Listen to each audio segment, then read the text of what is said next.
NEET தேர்வில் தோல்வியுற்றவர்களுக்கு மனநல ஆலோசனை வழங்கும் மையம் மக்கள் நல்வாழ்வுத்துறை சார்பில் சென்னை தேனாம்பேட்டையில் திறக்கப்பட்டுள்ளது.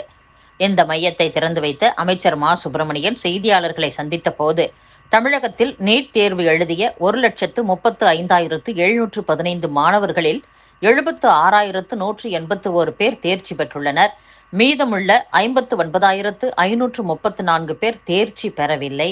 அவர்களுக்கு மனநல ஆலோசனை வழங்க முதற்கட்டமாக 80 மனநல ஆலோசகர்களுடன் ஆலோசனை மையம் திறக்கப்பட்டுள்ளது.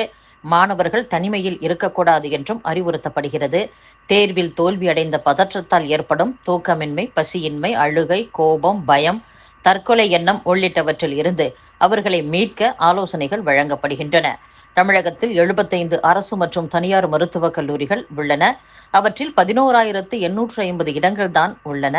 நீட் தேர்வில் 76,181 பேர் தேர்ச்சி பெற்றாலும் அனைவருக்கும் இடம் கிடைக்காது. MBBS படிப்பை தொடர்ந்து பல் மருத்துவம், நர்சிங், பாராமெடிக்கல் உள்ளிட்ட 20,000க்கும் மேற்பட்ட படிப்புகளுக்கு வாய்ப்பு உள்ளது. அதேபோல சித்தா, ஆயுர்வேதா, யுனானி, ஹோமியோபதி படிப்புகளில் சேரலாம். மேலும் நீட் தேர்வு இல்லாமலேயே கால்நடை மருத்துவம், யோகா உள்ளிட்ட படிப்புகளிலும் சேரலாம். இது குறித்த விழிப்புணர்வும் ஆலோசனை மையம் வாயிலாக ஏற்படுத்தப்படுகிறது என்றும் அமைச்சர் மா. சுப்பிரமணியன் கூறியுள்ளார். மின்சார ஆட்டோ வாங்க மகளிருக்கு 3 லட்சம் ரூபாய் கடன் வழங்கும் திட்டம் கூட்டுறவு வங்கிகளில் துவங்கப்பட்டுள்ளது.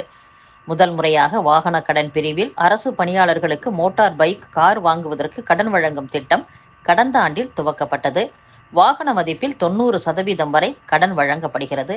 கடந்த ஆண்டில் 1,500 பேருக்கு 2 கோடி ரூபாய் கடன் வழங்கப்பட்டுள்ளதாகவும், தனிநபருக்கும் வாகன கடன் வழங்குவதற்கு முடிவு செய்யப்பட்டுள்ளது. அதன் அடிப்படையில் தற்போது பொருளாதாரத்தில் பின்தங்கிய மகளிர் மின்சார ஆட்டோ வாங்க தலா 3 லட்சம் ரூபாய் கடன் வழங்கும் திட்டம் துவங்கப்பட்டுள்ளதாகவும், நடப்பாண்டில் 1000 மகளிருக்கு கடன் வழங்கப்பட உள்ளதாகவும் கூட்டுறவுத்துறை அதிகாரி ஒருவர் கூறியுள்ளார். மகளிருக்கு 9% வட்டியில் 3 லட்சம் ரூபாய் வரை கடன் வழங்கப்படும் என்றும், வாகன விலை விபரம் அடங்கிய அறிக்கை உள்ளிட்ட உரிய ஆவணங்களுடன் கூட்டுறவு வங்கிகளை அணுகினால் கடன் வழங்க நடவடிக்கை எடுக்கப்படும் என்றும் கூறப்பட்டுள்ளது.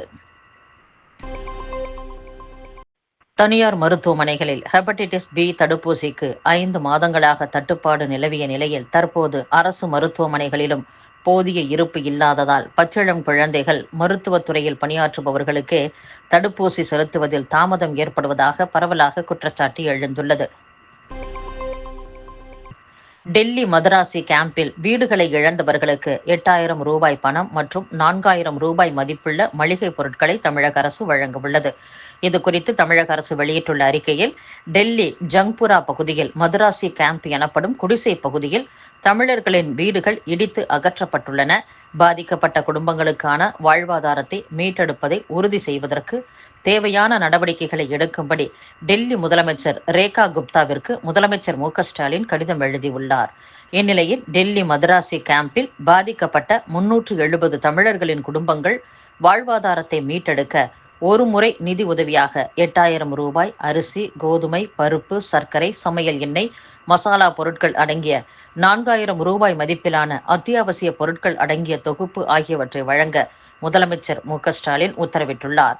இதற்காக முதலமைச்சரின் பொது நிவாரண நிதியில் இருந்து 50 லட்சம் ரூபாய் ஒதுக்கீடு செய்யப்பட்டுள்ளதாக அறிவிக்கப்பட்டுள்ளது.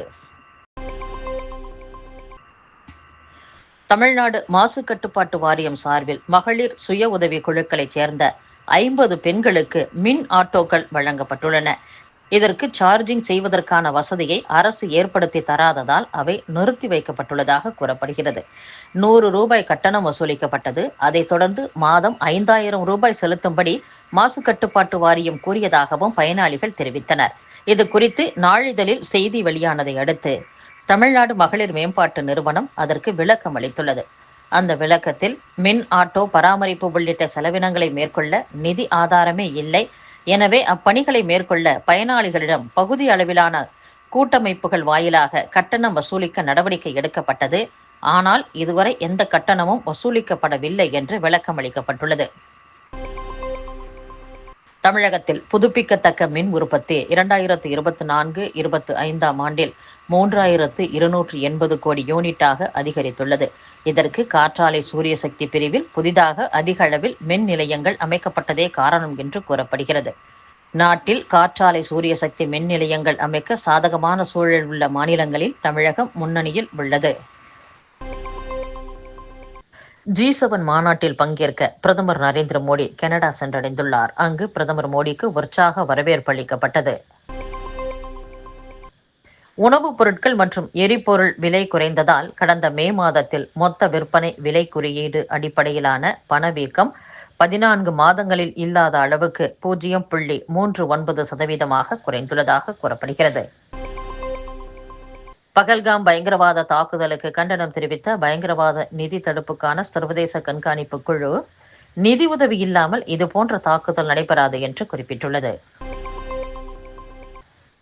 உலகின் 3வது மிகப்பெரிய பொருளாதார நாடாக அடுத்த சில ஆண்டுகளில் இந்தியா உருவெடுக்கும் என்று பிரதமர் நரேந்திர மோடி நம்பிக்கை தெரிவித்துள்ளார்.